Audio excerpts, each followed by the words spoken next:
Okay, so far you've learned about what anger is and how to conceptualize it in such a way that it will get you the kinds of outcomes that you want.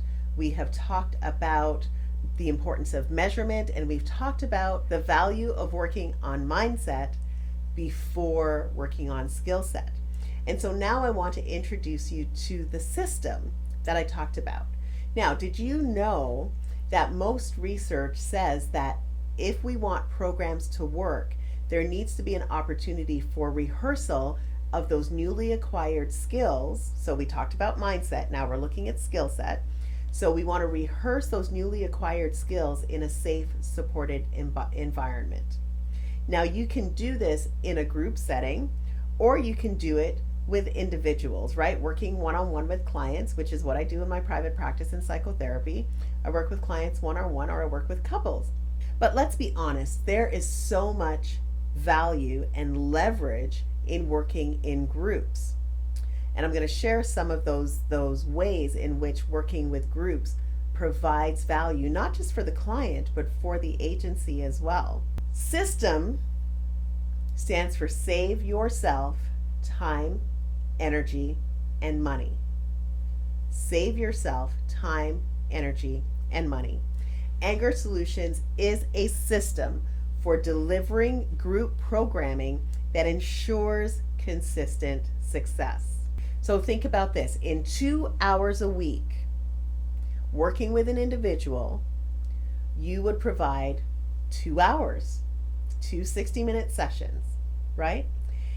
But in a group, in 2 hours a week, you could serve up to 15 clients rather than doing 15 1-hour sessions. You can leverage your meeting space. You can leverage your time. You can leverage your funding dollars, okay? And your energy, not just your energy, but the energy of anyone else who's trained to deliver this programming. The group meshes together, and then it becomes a leveraging tool unto itself, because people supporting each other, competing with one another, generates great results. The other thing that's interesting about leveraging group is that the group members provide insights from their own personal life experience that you may not have to share with the group. And so there's value in that collective wisdom when you pull the group together. When I think about the value of leveraging group work, that system of working in a group, I think of a testimonial that came in from the John Howard Society of Ottawa. And they were talking about the way that these people who were revolving door offenders, right, in and out of jail for assault, petty theft, things like that, how they started to compete with one another to have the best stories to tell about how this happened in the community, and I was going to revert to my old behaviors. But then I got thinking about the thing that I learned in group, and I started using TSA, and I started processing my problem differently, and I made a different choice.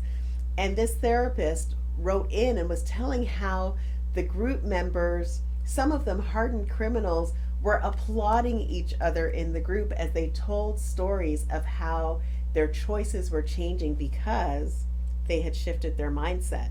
That's the power of the system. I also think about how the flexibility of the program, which is part of the system that's built in, enables an addictions counselor to go from working with women who were struggling with addictions to working with the daughter of someone who was struggling with addictions and help her work through a problem she was having at school using the Anger Solutions system, right?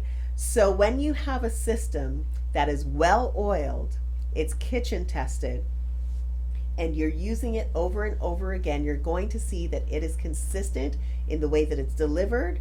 Therefore, it's going to be consistent in the results that are generated for you. You need to have a system. So our system is broken down into 10 parts.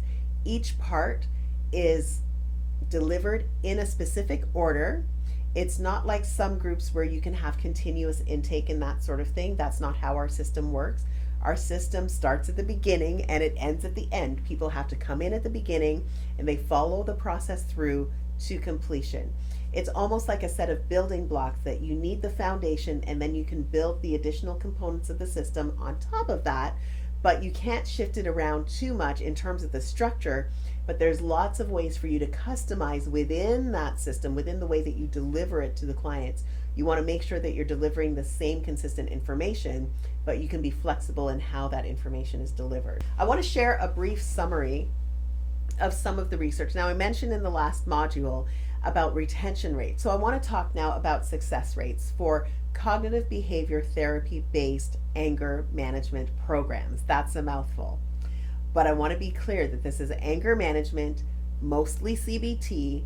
It was a meta-analysis that was done because it was really hard for the researchers to find anger management programs that looked alike. What they did find was the common factor, the common denominator, was that they were all based on cognitive behavior therapy. What they found was that about 70%, 67% of the participants seemed to fare better after completing the program. What did faring better look like? They were not really able to articulate that too much. The implication was that perhaps target behaviors were reduced and that people were able to manage their anger more effectively. Again, when you talk about managing anger, that's difficult to measure. But when we're looking at target behaviors like yelling, swearing, acting out, punching, other aggressive behaviors, when we identify those specific targets and we look at how frequently a person uses those targets on a daily or a weekly basis, now we have something that we can measure, and then we can compare and contrast from intake to exit, right? So that is measurement is part of the system. It's a very important part. So we know that with the way our system works, when people complete the program, we know that target behaviors are going to be decreased. We know that self-esteem is going to be increased. We know that use of substances as a way to self-medicate feelings will go down. We also know that problem solving and decision-making abilities will improve. We know that other people in the lives of our clients will notice a shift in behavior, and that they will notice those shifts in behavior before we're even halfway done. We know all of that because we have a standardized system for delivery, and we have a standard, oh my God,